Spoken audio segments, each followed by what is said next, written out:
welcome to do it. So what we're going to do today is I've made a bunch of changes. You guys trained on that new intake form, or at least the skeleton straw man of it that they shared with you in spreadsheet format. And we've always had kind of some different intake forms that were, a PDF that you could fill out.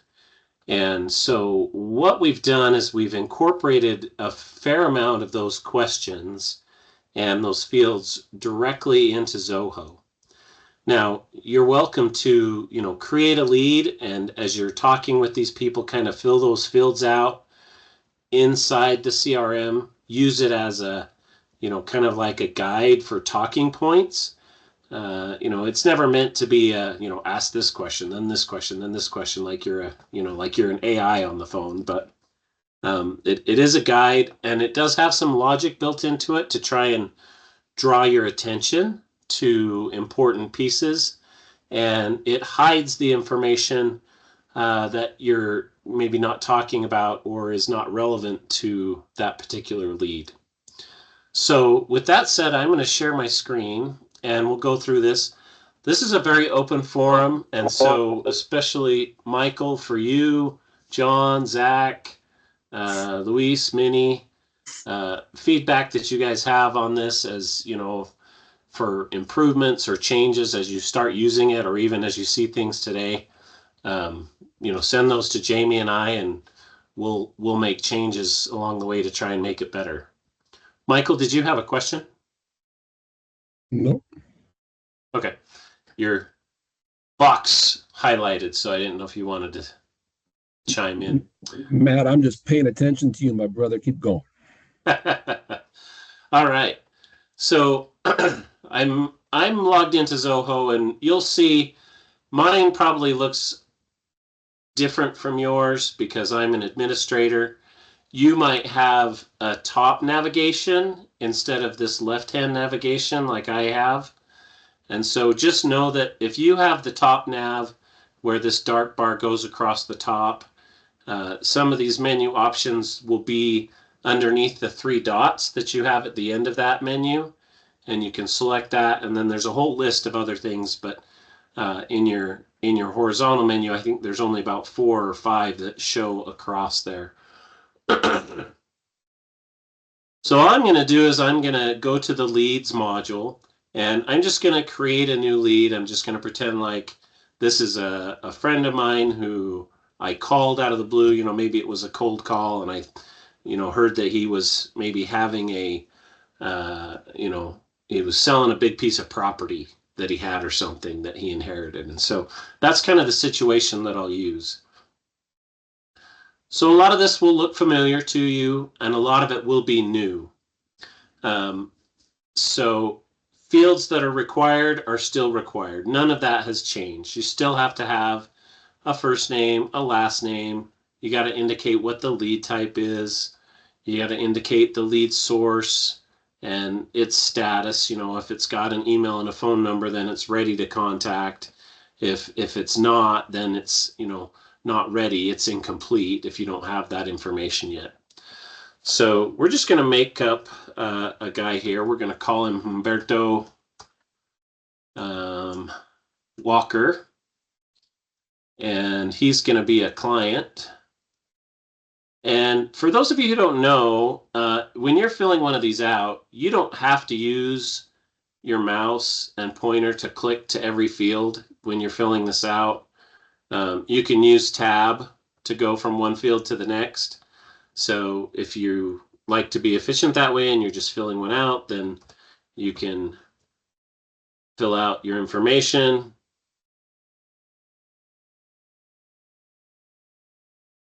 And then you can tab and it will go to the next field. And we have the tab order set that it goes down the first column and then down the second column. And so I'm going to put in a phone number for this person. And I'm going to say the lead source is a personal lead source. And we're going to say that it's ready to contact because it has that information. And we're going to call it in the international region just for this demonstration. So none of these fields are new, right? Those are all fields that you've seen and you're used to. So now we kind of come to the new stuff that's going to be relative to working with someone who might have a capital gain event, or someone who's looking at a retirement solution, or we're looking to go over some trust and estate planning information with them, or we're specifically referred to us for the ARP program. So you'll notice over here we now have a date of birth. It's not required.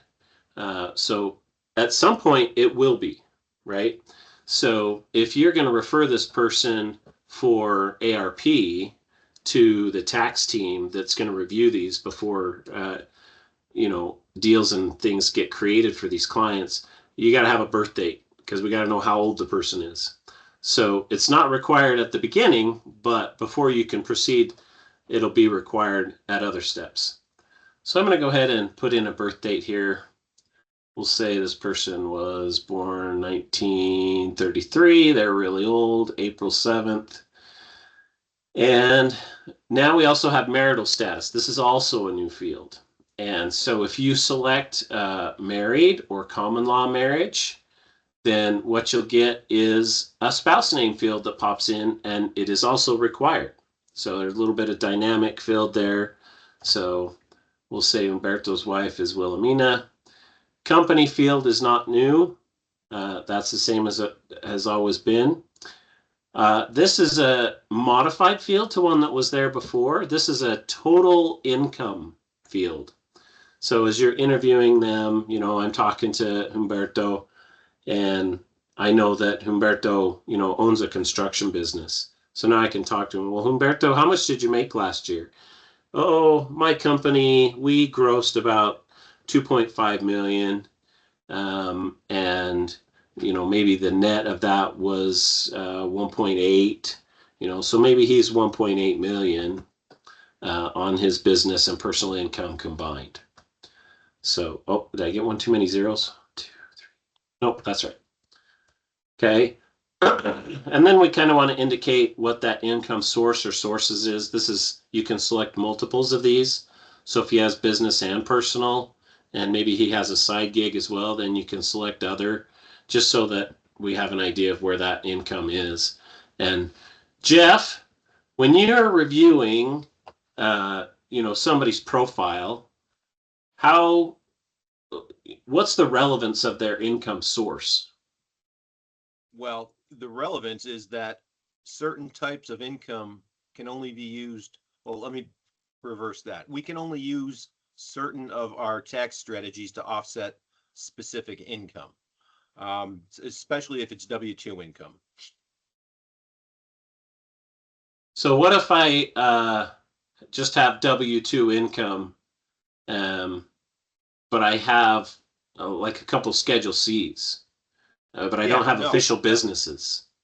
Yep. So we can utilize equip lease or solar to offset a certain amount of W-2 income. As far as the rest of the income, we can offset that completely. So understanding the distinction between what exactly the income is helps quite a bit when we're setting up a tax plan. Okay, perfect. I think everybody probably knew that, but thanks for chipping in, Jeff. I'll try and keep everybody awake. No, not right. Calling on me, you won't. So this field is also not new, this industry field. This is just kind of a informational, so if we know what kind of industry they're in, then I can select it. If they're doing, just a small to medium enterprise, or if they're a service provider. So there's a number of choices in here. This is not a fixed list. So if you're, start filling this out on a regular basis and you're talking to a lot of, realtors and they're in, the real estate business and that's not in here, we can add that. You just have to let me know. So I'm going to leave that blank for now. So these 4 questions right here, you might recognize from that spreadsheet form. And they are kind of the headings of each of those sections in that form, in that spreadsheet. And so the first one here, selling asset Who would like to wager their guess as to what that relates to? Capital gains. Yay! John's the winner. So if I say selling asset, and these are all basically just yes or no questions. And what we have then is once we say yes or no, then we trigger additional fields to show up. So if they are selling an asset, they do have a capital gain event coming up and they say yes.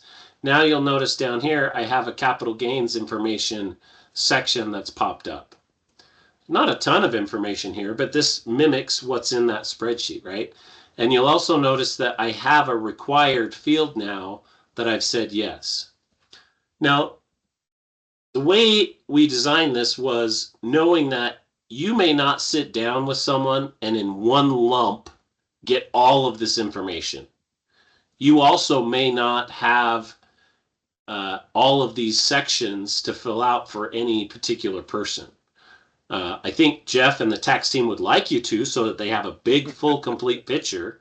And that's the ideal so that we really know. And if Richard and Patrick were here, I think they would say, you guys really need, we would love to have a full picture of what's going on with these people to not only build that relationship, but provide them with what Phil and Jared like to call a bespoke solution, right? It's all encompassing. And it's probably going to be new to them because some of them may only be working with, a financial advisor that has tunnel vision on what kind of funds they're working with.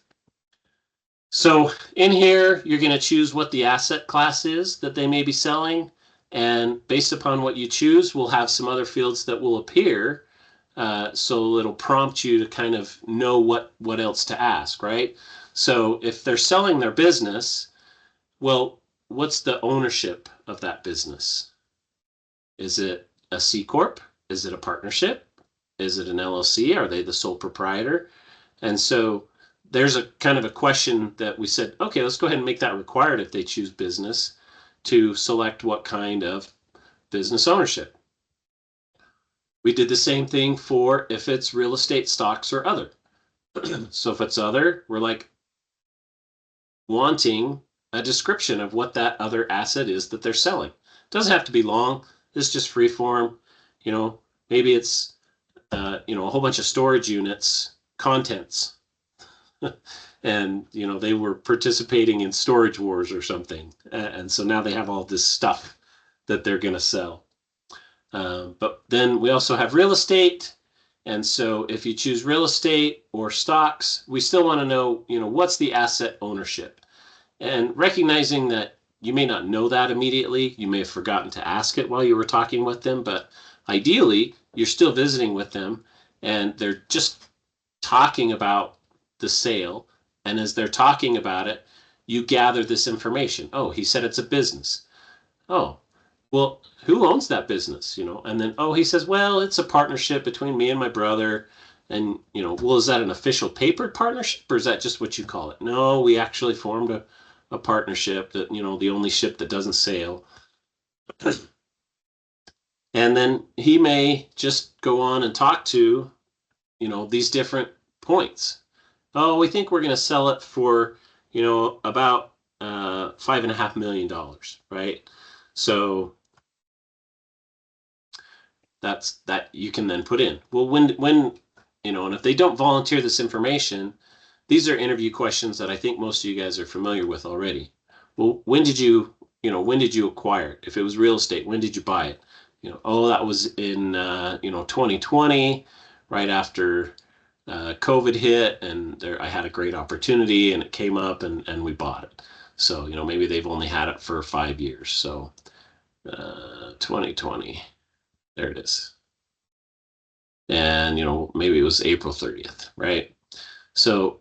And you just fill these out as you go. So if you're talking with this person and taking notes, or if you're using an AI note taker and you're interviewing them, you could probably get a lot of this stuff in summary and then come back to their record and fill it in. That's okay too. And that's kind of why we did it this way, where it's a little more open, where only certain things are required immediately once you choose them versus other ones are kind of open until it moves on.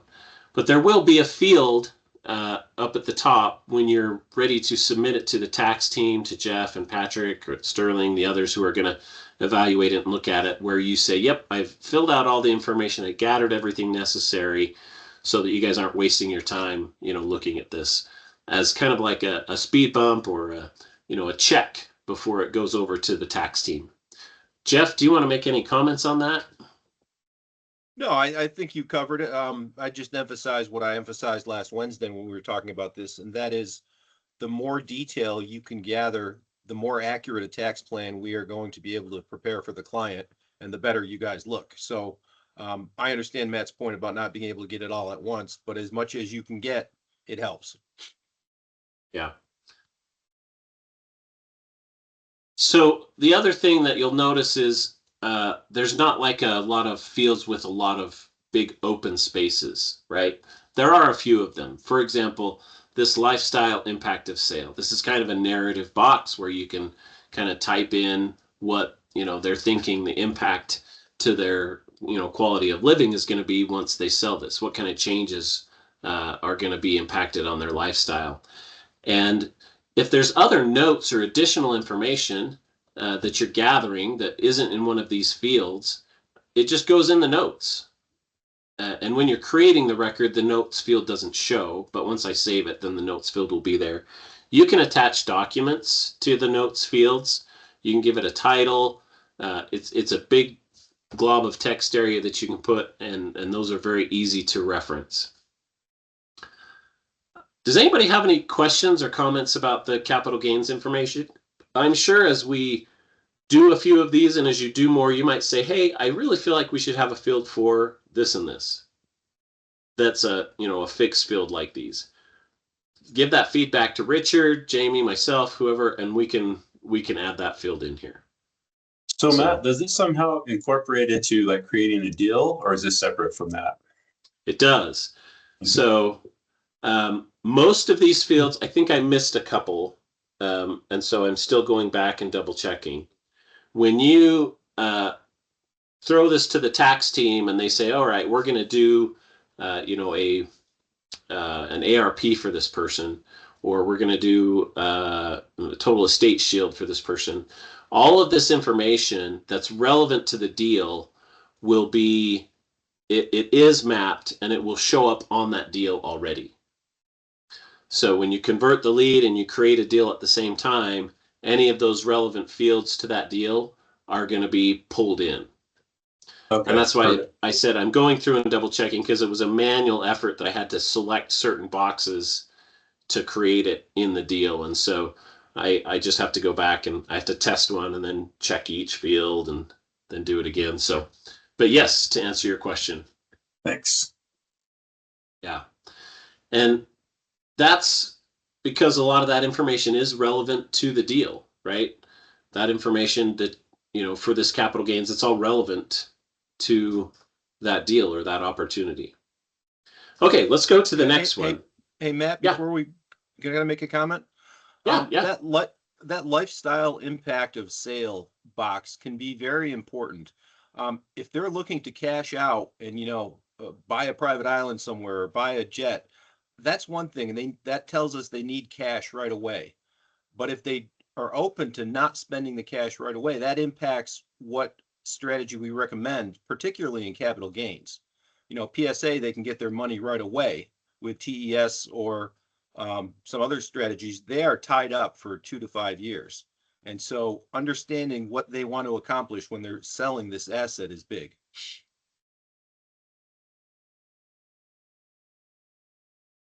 Perfect. All right, so that's the capital gains section, right? Okay, so the next one here is, this is more of a general question, and it didn't get a whole section to itself. It was simply, hey, if they're looking for some additional services, what are those kinds of things? And those are the kinds of things that, like David Olavenci, I see you here today. Hey, bud, how's it going? That he becomes interested in, because a lot of times we loop Mr. Florida in on these, because as soon as they say yes to looking for additional services, now we've got a list of questions for them as to, what are they looking for? Are they looking for business or personal consulting, business or individual tax prep, business or tax planning? Are they looking for some accounting services, some cost segregation studies, valuation reports? This ends up being very similar to this interest box over here. If you haven't ever filled this out, this interest box contains most of our transactions that we do. In addition to some other things, you'll see like tax controversy is in here, tax-free liquidation. And these are what are called multi-select boxes. So if you've never used one of these before, it looks like just a select box where you can only pick one, but you can pick multiple, and you can kind of pick several of these values. It's kind of like the modern checkbox list that's easier to read and easier to select. So maybe this person is interested in some business tax planning and some valuation reports.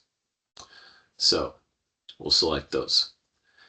And so it's just a very minor question right up front. It's not required, but it is something that's on that form that hopefully as you're having the interview, it comes up, you discuss it. It could be something that really comes up at the end as you're kind of looking for what other kind of solutions they might need. All right, the next one is estate planning, right? That one's very straightforward, right? You're doing a lot of total estate shields. It ties in a lot to a lot of the ARPs, but we've separated it out because it's a lot more trust focused and planning focused with a lot broader scope, I feel like. So as soon as you say yes on estate planning, again, we have several fields that are now showing. And so we get an estate planning information that's kind of general. And then we get trust information that none of these are required, but this is information that is relevant to that estate planning discussion. And then a beneficiaries listing here. And so this is a special field I want to talk about and make sure you guys know how to use it. So we're talking to Humberto, and we want to know kind of what his estate planning goals are. And, well, I really want to be able to take care of my heirs and give to charity, right? And this goal summary statement is, just a line, a sentence about what the goal of this person's estate planning is. What do they want to take care of, right? Think about a goal statement or a mission statement for your company, your motto, whatever that is. It's a very brief statement so that when Jeff or David and the tax team get together, Vinny's here, when Dennis gets involved, that they have kind of like a one sentence summary that person's given of what they want to do, right? What's their goal for their estate planning? Who wants to throw out an example?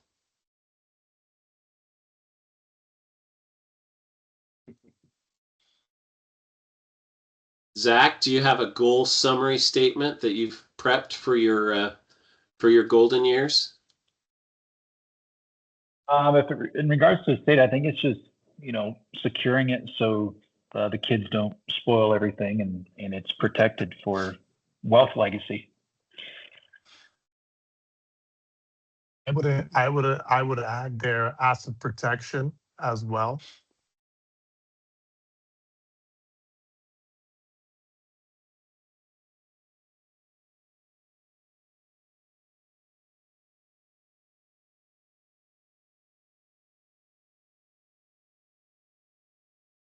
How's that? Beautiful. It's massive protection so the kids can be provided for but not spoiled. That's for the grandkids, right? Yes. All right. The only other one that we said is required in this group is if they have an existing estate plan. That becomes, pretty important. If they've already got one, it would be a good idea to review that and see if it aligns with these before we start diving into everything else. So that's just a yes/no question. And then, there's a date for when the last review of that occurred. And a lot of these are somewhat personal questions. Go ahead, David. Matt, sometimes on these estate planning, sometimes they look into a preparation of a will power of surrogacy, healthcare directives? Is there somewhere in there that you can add, or is just put it in the goal summary as well? Yeah, you could put it in the goal summary. There is discussion about a lot of that here in the trust info. If you start having a Okay. conversation about that, I think you just need to take notes and include Mhm. that. This is one of those where, again, this is intended a little bit as a guide for you to have the Okay. conversation with them, as well as to gather important details, right? Yeah. So, and sometimes these are questions that people don't think to ask, right? I mean, Yeah. these two questions here, as I was putting the form in, I was like, wow, I never thought about that personally, right? So Yeah. if I'm including my spouse as a beneficiary, yeah, okay. So should we specify first death if it's simultaneous? And I was like, wow, why is that important? And as I thought about it and I read a little bit, I'm like, okay, it matters, right? If they both die at the same time, it's important to say who died first. If it's not arranged in a certain way, we have to say who died first. Or if it's arranged, in the deed and the trust and everything appropriately, then maybe it doesn't matter. So there you go. So we'll say yes, and we'll say that we'll presume that Humberto died first. Okay. The rest of these, I think, are fairly self-explanatory. You can kind of read them on your own time. This is available on your current lead records. So if you have this kind of information in your notes, I would encourage you to pull up a lead and maybe kind of fill this out so you get a feel for it. This field that I was talking about is unique, and it's basically what's called a subform. And you can see here, there's a button that says Add Row. And so in that spreadsheet that was shared and you guys looked at, there was, about 30 or 40 rows for how many kids, how many, this type of beneficiary, this type of relationship, should they be excluded as a beneficiary? So this acts like a table. And so if you have first child and you fill out the information for that first child and indicate if they're going to be a beneficiary and give all this son number one, and we're not going to exclude him as a beneficiary, then all you have to do is say add row. You can add the second child and add another row, and you can add, the dog's trust or whatever your beneficiary is. So it's fairly open, but there are, some fields in here that are relevant to each of those data pieces. So the encouragement is if you put the record in, try to be as thorough as possible, right? If you just put the child's name, but no birth date, that might not be relevant immediately, but down the road for planning, we're going to need it. And eventually those will get linked to their own records anyway. So, but this is a way that you can put in as many rows as you need. I did put a limit on it, so you can't put an infinite number, but it's reasonably high. I think I made it like 50. So if somebody has more than 50 beneficiaries, then, we probably ought to have a different conversation. So, and if you need to, once you put it in, all you have to do is grab this and drag it, and you can change the order. Because the order really doesn't matter. It's not anything that's set. So if you want to put the dogs at the top over the first child, that's great. It's not in a priority order or anything. It's just how it's listed. So you have those three sections for the question related to estate planning, right? Are they interested in estate planning? We're going to fill out the estate planning info. We're going to fill out the beneficiary details and then the information about the trust. So Bill and Michael, you guys have done a lot of ARPs. You guys end up having conversations about this stuff with those people after about 5 or 6 calls? Yes. And do they usually, have the answers right on the tip of their tongues, or is it something that you have to drag out of them? Usually drag out of them.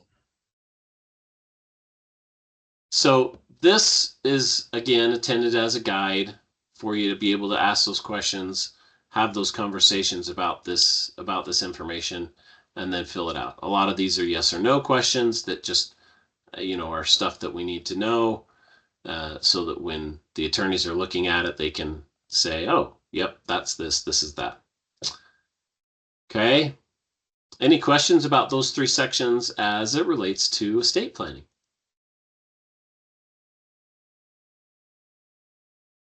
Perfect. So the last one here, this one should be familiar to most of you as it relates to the ARP program. Does he have more than 2 million in qualified retirement assets? Zach, go ahead. Yeah, sorry, I just want to go back real quick before you move on, especially for Jeff and some of the tax team.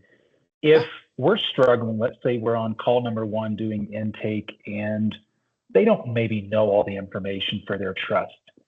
Jeff, is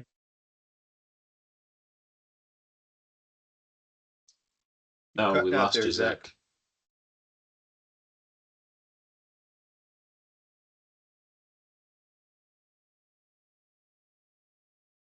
Zach, I don't know if you can still hear us, but Jeff, I think he was maybe looking for some guidance of what to do in that situation. If the client doesn't know, the transition is to, okay, who does know? Where do we find that information? Do you have a CPA you work with? Do you have a tax attorney that you work with? Maybe we can get the information from them or get them on the next call.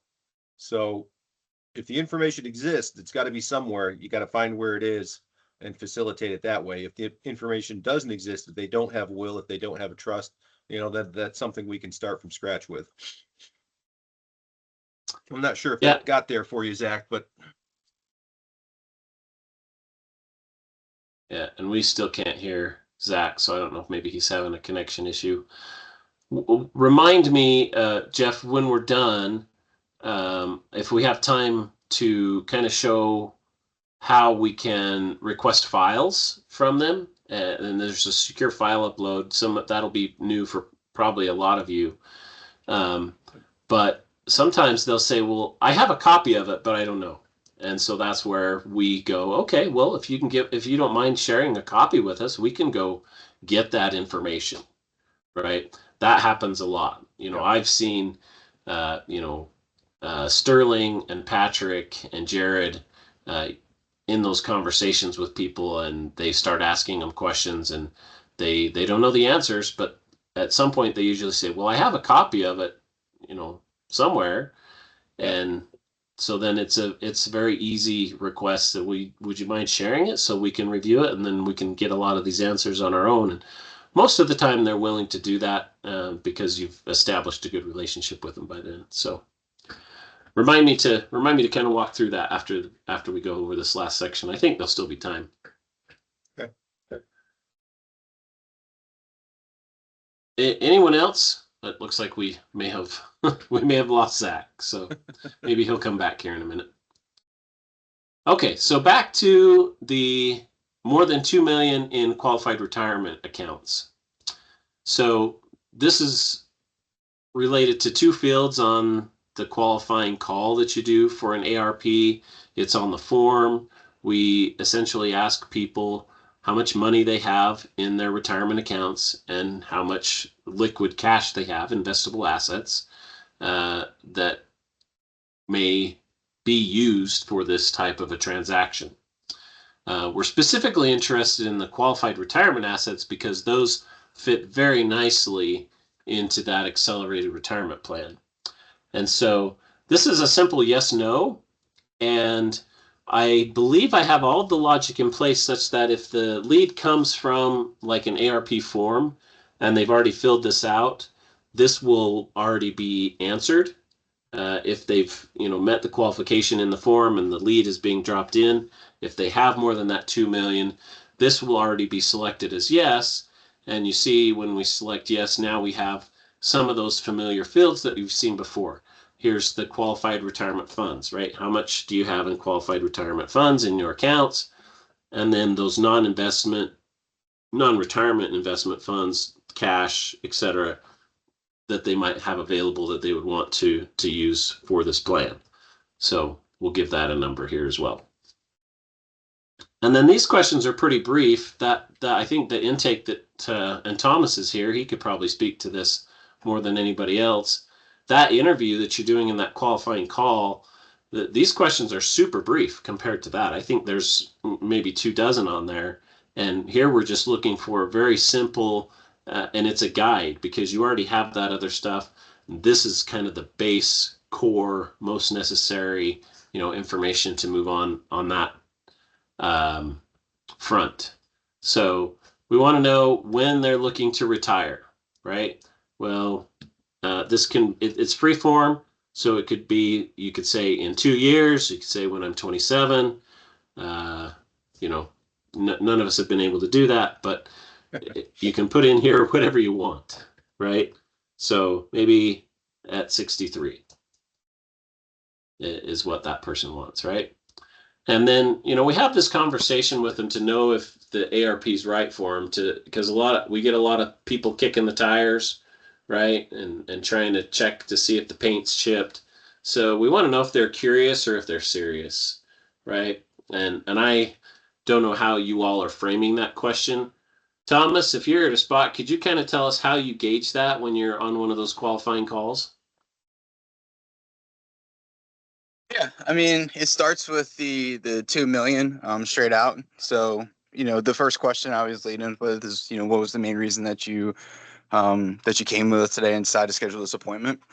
They start to go into their own information, right away, saying, oh, well, I had taxes, I have a lot of money in, IRA and over here and over there. And I say, oh, really? Well, how much do you have, in total in qualified funds? And they say, well, I got about like 2 million. We're like, awesome. Well, the next part is, realistically, as you're working with those funds, what would be your income, besides that? What else can we put? So we go, pretty specific to make sure if it's a good idea for the ARP program. So these are very broad based.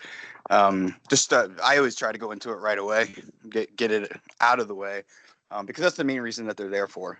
And it's just no fluff in between. Just, hey, how much do you have, and what kind of income do you have outside of that?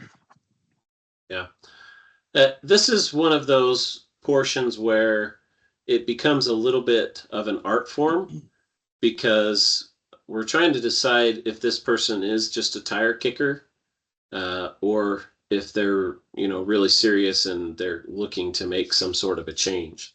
And most people come and kick tires first, and then go for a test drive, before they buy a car. Occasionally you'll get somebody who doesn't want to kick the tires. They've looked at the pictures and they know what they want, but those are less frequent than the others. So this question is intended for that direct conversation, so that they're thinking about, it's planting the seed for them to do something. This is kind of a seed planter for, the closer when they're on the call, that they can, that person already said that they're serious. And so they're kind of already halfway bought in. I'm going to go ahead and save this because I want to show you some additional fields that show up here once the record is saved, that are also pieces of information that come from a form or that the system's calculating based on what's been entered. So I'm going to go ahead and save this. And now I'll get the availability of the notes field that's down below and all of that stuff. And you'll notice that in the retirement info field, I now have a total value that's been calculated for me based upon these other fields, and the person's age, right?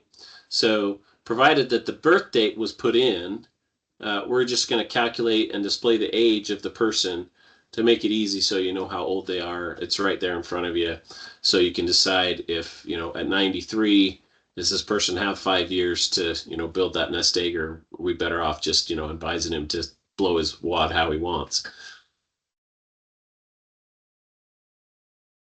Any questions or comments that you want to make about the retirement info piece?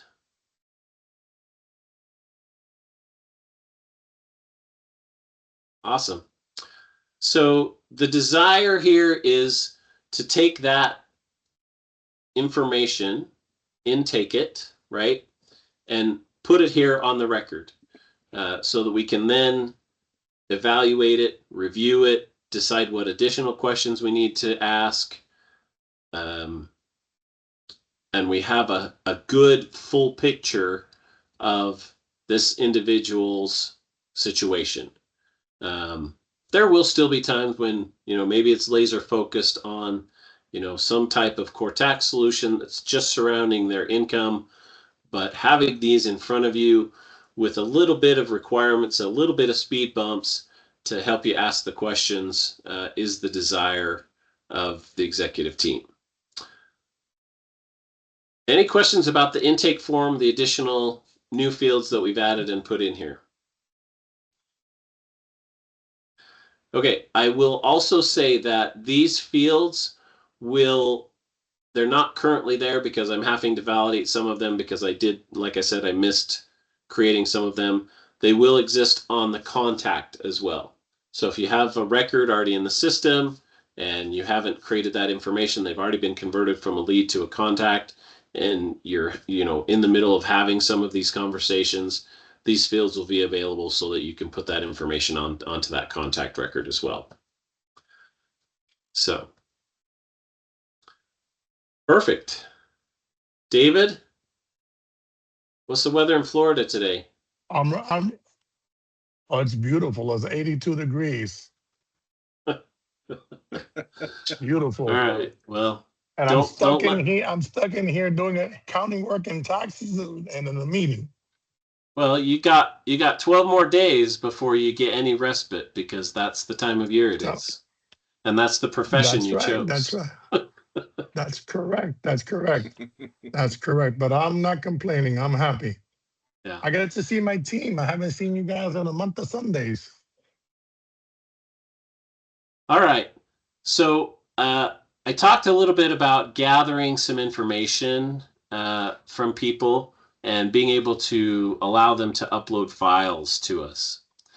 So each of our records, once they become a contact, they have what's called a work drive folder created for them because at that point they hit contact, we're doing business with them, and we may have some information that we want to share with them, right? Or that they want to share with us.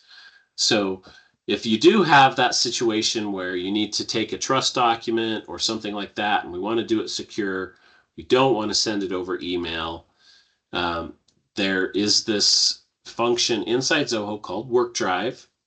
And we don't create Work Drive folders by default for leads. We may change that kind of based on some of these new changes that we're doing here. But once they're a contact, they have a Work Drive folder created. So let me see if I have a test contact here. Perfect, this one right here, Johnny Jump Up. So on any of your contacts that you have inside the CRM, you'll have this record information. And if you scroll down, you'll see a section like this. It says Work Drive folder ID and Work Drive folder URL. And this URL links to a separate app, which is called Zoho Work Drive. It's very similar to a OneDrive or a Google Drive, and you should be familiar with all of those tools. By default, when these leads are converted to contacts, there is an empty folder created. And each time they have a deal, a folder for that deal and documents related to that deal are inserted in here as well. You can give access to the clients to their files simply by clicking on their name and sharing and then adding the member, right? So whatever their email address is, and you can give them access to view the files, or you can give them access to edit those files, right? So edit means they're going to be sending me a file, right? If they don't have edit access, they won't be able to send or upload any files. If they can view, then they'll be able to see whatever documents we put in there for them. So what happens when you do this is, I think I shared a video. I created a little video on this, so some of you who have been here for a few months probably have already seen it. Those of you who are new will have to go find it. But all you have to do is put their email address in here. If you don't remember it, you can go back to the record that you have open, right? Here's the person's email. I'm going to type that email into this box, and I'm going to click share, right? So let me go ahead and do that. And what happens when I share that with this person is they will get an email telling them that they have been given access to a folder. And they need to click the button in the email to get an OTP, which is a one-time password. And so then that one-time password is sent to the email. The page opens, they put in the one-time password, and then they get access to the files. It's a secure, approved way to share files without exchanging the file itself via email. You don't have to worry about some of the limitations of email attachments, that type of thing. So, does anyone have questions about that? Hey, Matt. Yeah. Is that the process a client would use to upload a document to us, or is that separate? Yes. The client, so you would send them access, right? You would send them edit access, right? Because you see here it says when I choose edit, they can upload other files, right? If I just do view or view and comment, they can't upload files. But if I give them edit access, then they can, and you can, if you only want to do it temporarily, right? Because you're not sure if you're going to be working for them for very long, or they're maybe a nervous Nelly, you can set an expiration on that access, and then you can always give it back to them later, right? So if you're going to give them access for 10 days, then all you have to do is, set this box for when it's going to expire. You can even choose the time.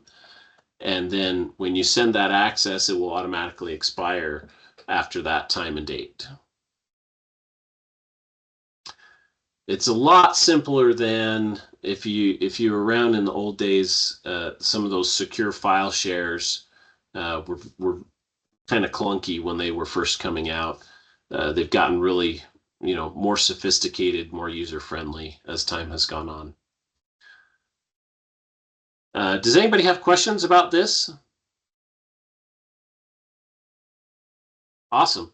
I'm going to stop the recording at this point then. And